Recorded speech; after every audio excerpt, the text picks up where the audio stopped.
Olha que bolsa linda. Você tem um desenho que você transferiu, é isso? Na verdade eu fiz a mão livre, e aí eu vou passar depois para o pessoal da produção, né, para a galera ter essa base. Mas esse desenho, quando a gente coloca no Google ou no Pinterest, que é uma plataforma bem bacana, se a gente colocar perfil mulheres negras, vão aparecer vários, né? Então a gente pode escolher lá, mas eu vou deixar esse daqui também para, né, acrescentar.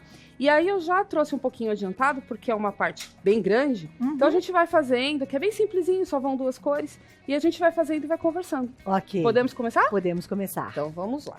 A pele dela, eu usei o jacarandá novo tom. Mas a pele das pessoas negras, elas têm vários tons, né? Então a gente pode escolher um marrom, a gente pode escolher um cerâmica. Vai do que você tiver em casa, ou se você quiser ir nesse cerâmica, no jacarandá. Foi uma escolha bem feliz, assim, né? Mas, Claudinha, na África existem várias pigmentações de cor de pele. Quando a gente vai no Museu Afro, por exemplo, aqui, né, no Ibirapuera, lá tem um quadro, né, de várias etnias negras. Então lá a gente vai ver que existem vários tons de pele, vários traços diferentes entre as etnias negras, né? Então a gente costuma falar que a pigmentação da pele negra, são várias, né? É uma paleta de cores. E no Brasil a gente encontra, né, essa diversidade, que é lindo de ver, não? Sim, sim. Só em São Paulo, né? A gente já esteve falando sobre isso no mês do aniversário de São Paulo, num programa que a gente fez. É verdade. Só em São Paulo a gente tem mais de 180 etnias diferentes do mundo. Que dirá a cor da pele, né? E a mistura que teve no Brasil, desde o começo da colonização, nos dá também ainda mais essa paleta de cores, né? E de onde surgiu o nome Odara? Odara, agora é uma hora linda.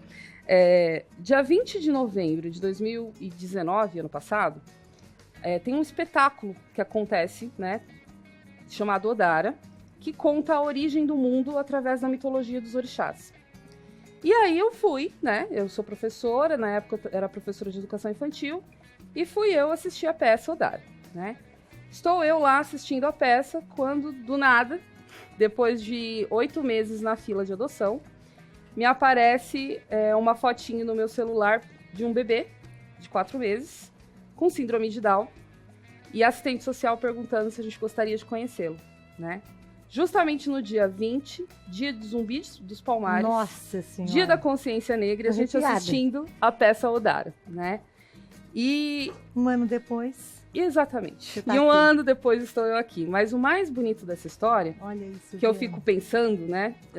Por isso eu coloquei o nome da bolsa, em homenagem a essa peça, que por sinal foi feita até pelo pessoal da Federal de Santo André, né? Teve participação de muitos amigos do curso da Federal de Santo André de Africanidades que eu participei.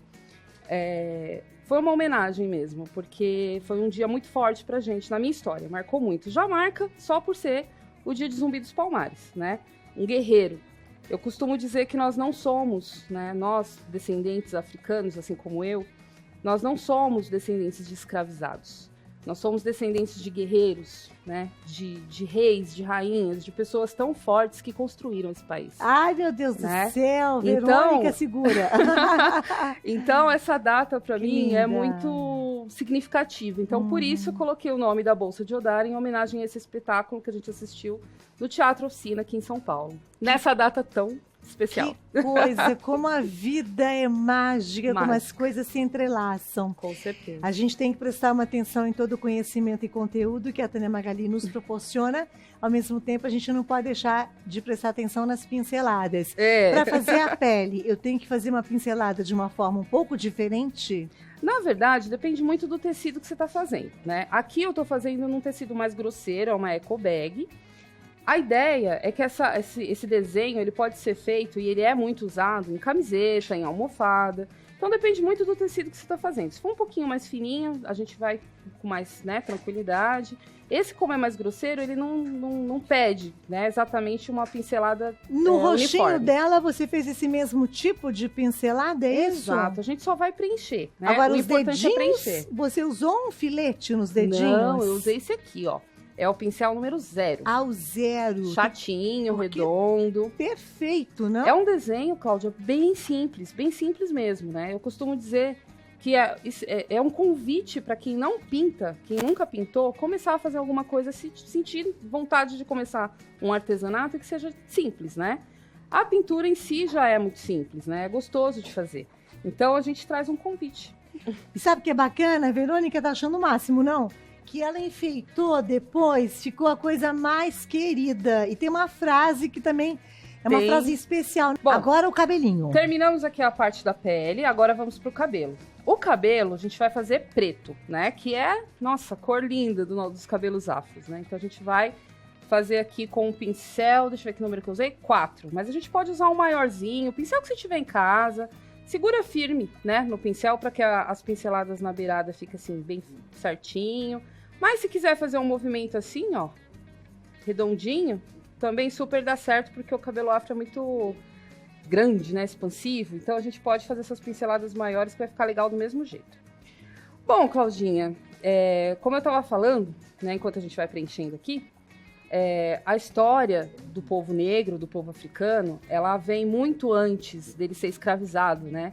Desse sequestro que houve na África e trouxeram para cá e para outros países. Enfim, toda a barbárie que foi durante 300 anos aqui no Brasil. Ela vem bem antes disso, né? A história africana ela é muito linda, a cultura africana é muito linda, né? A gente tem hoje, se fala tanto da Abaomi, né? Aquela bonequinha. Mas antes da Abaomi, existem muitas histórias na África que vale a pena a gente pesquisar, né? Infelizmente, a gente confunde muito a história africana com religião. Existem as religiões de matriz africana, mas mais que isso, existe a cultura africana, né? Quando a gente vê, por exemplo, lá na Europa, na Espanha, o movimento do cubismo, né? Esqueci agora o nome do artista. Eu fico tão nervosa, gente. Salvador Dalí. Não. Eu fico tão nervosa quando eu venho perto da Cláudia, sabe, gente? Que eu até esqueço o nome da galera. Eu que devia ficar, não? Mas, enfim, quando aconteceu o movimento do cubismo na Europa, o artista, né, espanhol, ele teve uma temporada na África. E ele se inspirou nas máscaras africanas para poder fazer esse movimento todo do cubismo. E ninguém fala disso, né? Que coisa, Miró? Sim. A manipulação do aço, quem descobriu a manipulação do aço foi o povo africano, né? Antes mesmo dos europeus chegarem lá e dominarem muita coisa, né? Tudo isso a gente procura, a gente pesquisa na internet, tem documentários, tem filmes que falam, né? Hotel Ruanda, por exemplo, é um filme muito legal que fala sobre o apartheid dentro da África, né? Que Nelson Mandela lutou tanto tempo, né? Então vale a pena a gente conferir, tem no YouTube, inclusive. Agora, por que eu tô falando tudo isso, né? Eu disse que nós não somos descendentes de escravizados. Nós somos um povo guerreiro, né? Nós somos um povo que tem uma cultura linda. E a gente precisa empoderar as nossas crianças, que hoje passam tanto por preconceito, né? Que vergonha, né? Ainda passar por isso. É vergonhoso. Passa por preconceito, passa por racismo, né? E é um racismo estrutural no Brasil. Então, a criança negra hoje, eu sei porque eu sou professora, ela tem uma dificuldade de lidar com o cabelo dela, que é tão lindo, né? Que como diz o poema da Luciene Nascimento, que tá na nossa bolsinha, depois vocês procurem na internet. É aqui essa frase que eu mencionei para vocês. Tudo nela é de se amar. É uma poesia de 6 minutos que vale, assim, uma vida. Como chama a autora? Luciene Nascimento. Luciene Nascimento. Só colocar lá, tudo nela é de se amar, e vai aparecer um videozinho de 6 minutos dessa ativista, advogada, negra, linda, que fala nessa poesia, sobre a beleza da mulher negra. E principalmente sobre o cabelo, o fio forte, que não é à toa. Se dentro dela sai um fio tão forte, imagina a força que ela tem dentro dela, né? É uma das falas do poema, depois vocês confiram lá. Então, a gente precisa empoderar as nossas crianças, a gente precisa fortalecer as nossas crianças, né? Para que elas cresçam sabendo do poder que elas têm, da força que elas têm, para enfrentar esse racismo estrutural, né? A gente não pode mais viver num país, né, que trata as nossas crianças dessa forma, trata as pessoas dessa forma. No mundo que tem racismo. Exatamente. Eu sempre digo, se a pessoa é racista, é preconceituosa, a pessoa tem que se tratar, né? Sim. A gente conversou, isso é muito dúvida. sério. É muito sério. Alguma coisa dentro dela de não aceitar o outro porque é diferente no que for. Exato. Essa pessoa tem que procurar, acho que um atendimento, enfim. E hoje a gente tem muita coisa legal, a gente tem literaturas muito legais que ajudam a gente a entender todo esse universo. E eu não estou falando só das mães negras, não, eu estou falando das mães brancas também. É importante a gente, num país racista, como disse Angela Davis o ano passado quando esteve no Brasil, num país racista é importante não só não ser racista, é importante a gente ser antirracista. Não tem mais tempo para a gente lidar com esse tipo de coisa, porque a gente está evoluindo, minha gente. A gente não pode mais viver desse tipo. É bacana que hoje em dia nas redes sociais, sempre que há, por exemplo, algum tipo de ofensa num shopping, numa loja, Exato. sempre tem alguém que vai lá, filma e já joga. Porque né? é importante porque os meninos que entregam alimentos sendo humilhados, né? É uma coisa que a gente não consegue pensar em algo assim. Pois é. E aqui tem duas coisas que eu quero falar. Essa bonequinha é a coisa mais linda. Sim. Tem um significado para você também? Total. Ela é de uma artesã amiga minha, que fez o curso comigo lá na Federal de Africanidades. Mas ela é a representação de um livro da Kilsan de Oliveira, que chama o Black de Taió.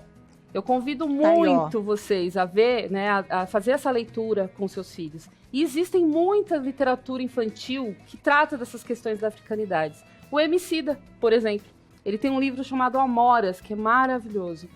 Assim como o Black de Taió, fala sobre essa questão do cabelo, do empoderamento negro para crianças, né? Então a gente precisa começar a mudar essa realidade desde pequeno para a gente fazer um país melhor, né? Para a gente fazer uma comunidade maior. E tem uma história que eu preciso muito contar. Posso contar rapidinho? Pode.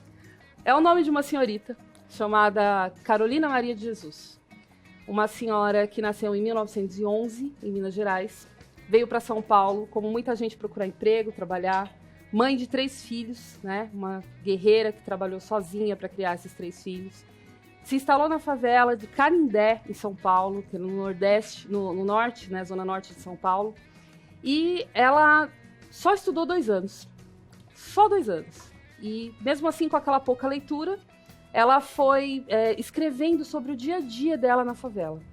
E ela foi, durante muitos anos, empregada doméstica. Então, eu acredito que ela tinha um ouvido muito apurado, sabe?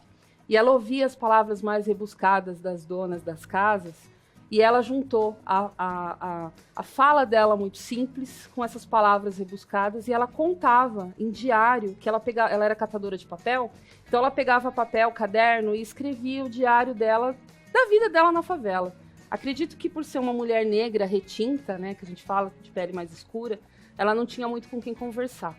Então ela desabafava no papel, né, que ela recolhia inclusive para sustentar os filhos dela. Um dia, um repórter foi fazer uma matéria nessa favela e ouviu uma senhora brigando com outra, né, e falando assim: olha, se você fazer isso comigo, eu vou contar no meu livro. E aí ele falou: peraí, né, na favela? Uma senhora negra, catadora de papel, escrevendo um livro? Como assim? Quis saber um pouco mais. E aí ele foi até o barraco dela e descobriu livros e livros e livros que ela tinha, né, nesses cadernos que ela recolhia da rua. E com esse linguajar, com essa poesia, com essa sensibilidade. Daí, isso aconteceu em 1955. Daí se juntou todos esses escritos, né, se fez um apanhado desses escritos e saiu o livro Quarto de Despejo. Esse livro foi publicado em mais de 16 países.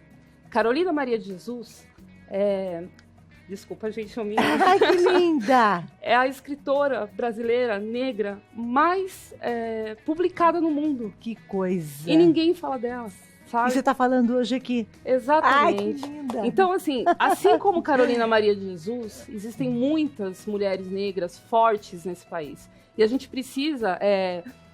elucidar isso, a gente precisa mostrar isso, né? A gente tem tantos exemplos bons, bonitos, de luta, de guerra, né? Michelle Obama, por exemplo, Sim. O próprio Obama, né? E tantos cantores, Lued Luna, né? Não sei se vocês conhecem, então convido a conhecer Lued Luna, que é uma pessoa de uma ancestralidade no dançar, sabe? Ela é uma poesia só de dançar. Então vale muito a pena, gente. Você me faz chorar, eu quero matar você. Sabe por quê? Hoje essa moça chamada Tânia Magali, como ela fez jus Ah, o nome do programa aqui é Vida com Arte. Não sei nem como te agradecer. Aí mas você eu tenho que mostrar aqui, ó. Isso. Pode enfeitar. Coladinho, assim, meu amor? Costurado. Chicos, mas costurado? se quiser colar, cola também. Mas enfeita bastante, porque o cabelo da mulher negra é pra isso, é pra ser enfeitado. O black dela tem que chegar no céu, se ela quiser.